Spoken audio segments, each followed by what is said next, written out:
we have with us a very special guest. She's running for Las Vegas City Council, Olivia Diaz. Welcome to the show today. Hi, Bob. Thank you so much for having me on the show today. Absolutely. And you're going to see why it's our pleasure as we talk here. Olivia, how long have you lived in Las Vegas? I'm born and raised in Las Vegas, Bob. There you go. So pretty much have lived in the ward I'm seeking to represent 35 plus years. Wow. Yes. Well, everybody should know you there, right? Pretty much. Yeah. Those that have continued to live in the east side would recognize my face maybe from the days that I played in the neighborhood or went to schools there.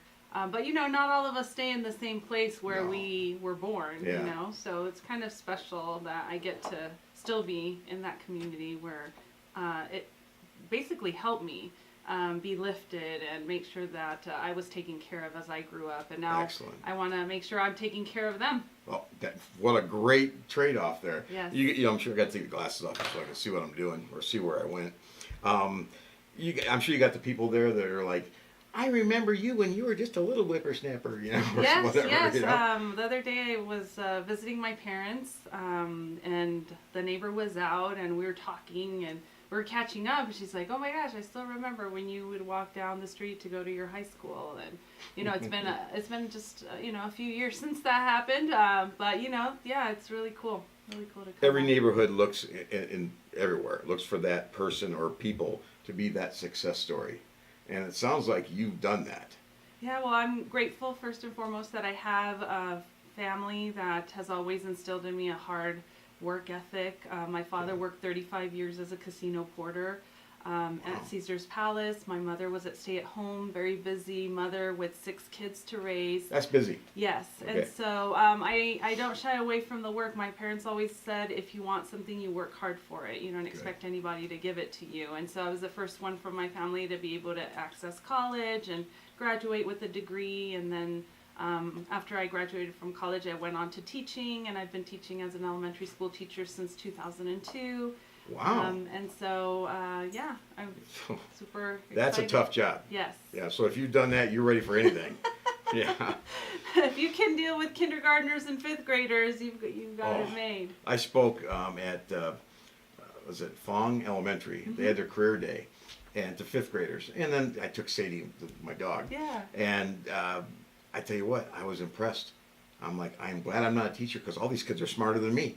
It's amazing. Our future is bright, and Yes, we it need is. amazing educators. I know it's one of those fields now that a lot of people aren't attracted to, but we still, need that amazing energy and source of inspiration and motivation for our youth to go out there and be the future servicemen of our country, Yes. or the future president, or the future doctors and lawyers. I mean, being a teacher is really just impactful work that you just keep making sure those ripples keep extending to help our community over the years, because we need good men and women when they grow up, because who's going to take care of us when we need amen there. someone to look after us? We're not going to stay young and beautiful forever.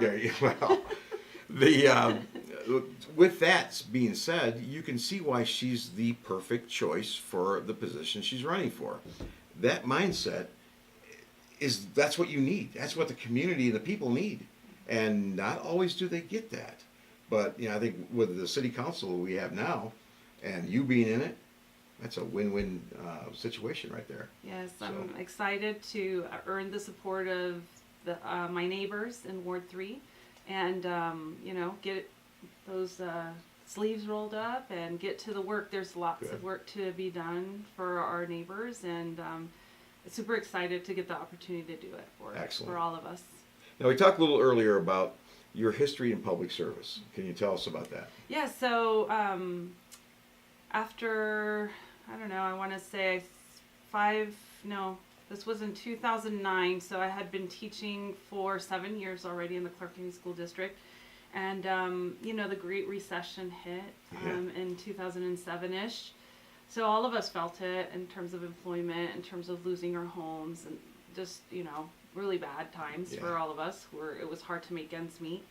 And so they started to cut the budgets to the schools to balance the state budget. And so as an educator, I started to... Oops. Yes, life happens. So as an educator, I started to feel those cuts and see that it did have an impact in our abilities to make sure that our kids were receiving the best from us. And I would go to my state representatives at the time and say, hey, what are we doing? Education is really hurting. We're dying on the vine down here.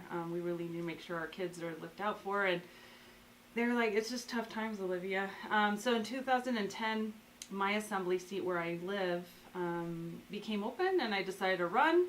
And it was a three-way female primary, and I was able to work really hard and secure that assembly seat. And so I was able to go to the state legislature and advocate for things like education, diversifying our economy as a state because we were in really hard times, and just making sure that anything that was for the well-being of the residents in the assembly district, that we were carrying out the work. And so I was able to serve 4 terms, and one of the greatest accomplishments is 4 terms? Nice. So 11, 13, 15, and 17. I was up in the state legislature. I went up pregnant after my first campaign. I ended up getting pregnant with my son, who's 8 right now, and I delivered him 3 weeks into my first session. So I went in very uniquely.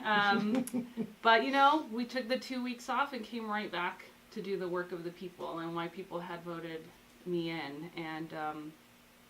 And so one of the greatest accomplishments was being able to make Nevada a very vet-friendly state, making sure that we were taking care of veterans who needed to come back, needed to find a state that would embrace them, and that needed their skill set, and we need more of you in our workforce, right? And so we made sure we provided all of those things to make sure that folks knew that you were all loved here in Nevada, and that we would want you to pick us as your next state. I tell you, I felt it. I've lived here twice. I moved away back to Michigan to take care of my dad before he passed. Then my son and I moved back here. And I got to tell you, when I came back, it was even stronger. I wear my Air Force veteran hat a lot. And I always get the thank you for your service. Mm-hmm. And I always thank them for caring. Mm-hmm. And it's out here, it's strong. I've been other places where you're looked down on. And I'm like, hey, even though I was in during Vietnam, this isn't that time anymore. And there are little stragglers out there, but I haven't seen it here. I mean, the support for our active duty military, the reserves, National Guard, the veterans, it's incredible. Yeah. So you were a big part of bringing that in here, that sentiment in here. I was one of the gang of 63 that makes it happen. The gang. In Carson City, and plus the governor. And the governor, it was always a pleasure to work with Brian Sandoval as our state governor for 8 years. That was the only governor I worked with. Nice. So, we do what we can, and I think we shouldn't forget. We shouldn't forget, because those who forget,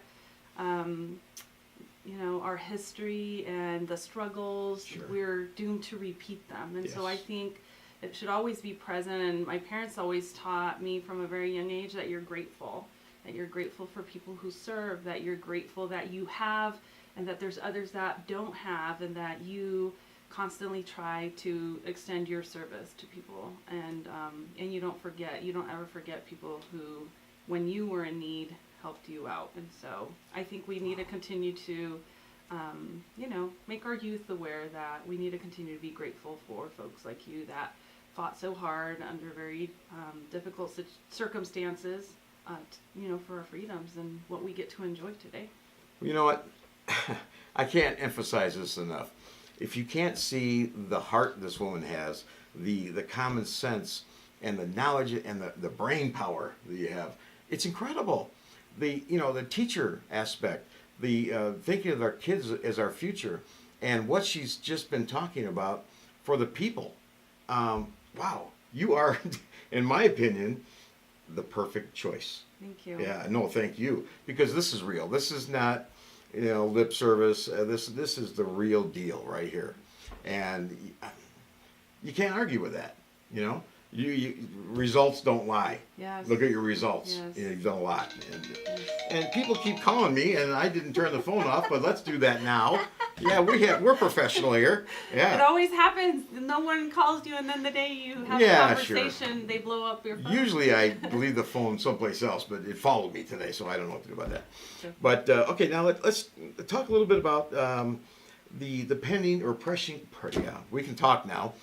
Pressing issues in your ward. Oh yes, as we've been canvassing and knocking on doors, calling neighbors in the ward, public safety is a concern, common theme throughout all the ward. Okay.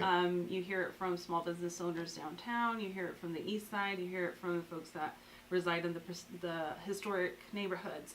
I tell them, when we get there with your support, we're going to work hard on making sure that conversation with Metro is strong, that they're hearing our needs and our concerns, and that hopefully they're also giving us best practices so that we can maybe first be the front line. I think that we as neighbors need to coalesce first and need to be together and need to be the front line of being observant what's going on in our neighborhoods and reporting activity that is not the norm. And then after that, you know, we do need to rely on maybe more technology implemented in very, very,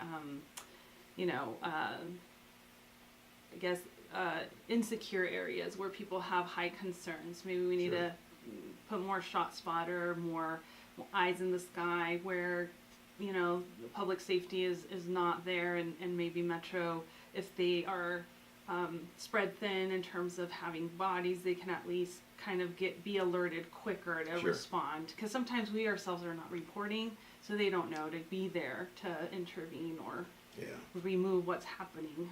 So public safety, homelessness is another big concern, and we know that there's a plethora of people different in different positions and what made them be homeless. So it could be youth that are homeless that get turned out of their homes. It could be someone who lost their job and was living paycheck to paycheck. It could be mental health. It could be you're a vet. It could be substance abuse. I mean, there's so many different reasons why people are homeless. So I strongly believe that federal, state, and local electeds, we all need to band together. We all need to have conversations, and we all can probably take on a population or two and just provide really secure pathways by which we can give them programming. And, you know, if it's mental health, get them the treatment and maybe just housing for a little bit until they're well. And if you're, you know, ready for being clean, can we get you the treatment? If you're a working homeless, how can we give you some transitional housing so you get back on your feet, you save a little money, and then you can, you know, eventually have your own place. I think everybody wants or needs sometimes a helping hand up, and if people are ready, let's help them out. The last thing is infrastructure upkeep in the city. That's something the city council person does have an immediate impact on, is making sure the streets are clean, making sure the signage is keeping our pedestrians and our cars safe in travel, maintaining the quality of the streets and the sidewalks, the lighting in certain areas, the graffiti removed. So all of those things, you know, we have the ability to impact a lot faster. Granted, we have to also have the revenue and the resources to deploy that, but we'll do our best to make sure that we're continually making sure that all parts of the ward are taken care of that need the help. Absolutely. Wow. I can't emphasize this enough. Right here in front of you today is the lady, the person, the councilwoman, sorry. Okay. You know, I'm council old. Person, councilwoman. It's the position, right? Yeah, she's the person who gets things done. She's got a long history of all this. She can do it. It's like I said before, it's not lip service. It's based on results. Results don't lie, and there you go. Now, right now, you got early voting going on until the 7th of June. Mm-hmm. Then the big final day, the election day, is the 11th of June. And what if people don't know where to go? Is there a way they can find out? Do you know? Or I can put it on the website and show them. So first and foremost, I wanted to say, you know, we're running for Ward 3. This is Bob Coffin's seat, and basically the boundaries are Las Vegas Boulevard to Owens, Owens to Nellis, Nellis to Charleston, Charleston to Boulder Highway, Boulder Highway to Sahara, Sahara to Maine is basically the ward. Just in case you're like, where is Ward 3? That's kind of the perimeter of the boundaries. And currently, I know today at the new East Las Vegas Library that's on 28th and Bonanza, early voting polling locations are there through the next 3 days or so. Look at your sample ballot that you should have already received in the mail. It tells you every single day where different polling places will be. One that stays the same throughout the early voting process is Meadows Mall. So if you're at the Meadows Mall, I believe it's right in front of the J.C. Penney area, first floor. They put the voting machines right there for you to cast your vote for your next city council person. And on the day of the election, also don't rely on your traditional sites because municipal races are different than your midterm. So a lot of people say, I just go to the school around the corner. Just take a look again at your sample ballot. But we're more than happy to assist you in locating the early voting site for you. So give us a call. 702-501-8994. That's my number, and I'm more than happy to help you identify the nearest voting location where you can go and participate. There you go. And I will end it with this, saying that get out and vote, like she said. Make it happen. Get the person that you need and want in that position, in that office. Now, the Voice of the Vet, we endorse you. The veterans that we talk with, I've already talked with, we're endorsing her. And she has our back, guys and gals. Vets, community people, she's got your back. She's a proven winner. So get out there and make it happen, and you'll be proud to have her as your council person. Thank you, Right. Bob. I really Thank you. appreciate your endorsement. Oh, it does mean a lot. it's And our I pleasure. appreciate all of your service to our country. Well, we're happy to do it. So thank you for your support. That's it for today. We'll keep you updated on her progress. All right. Have a great one.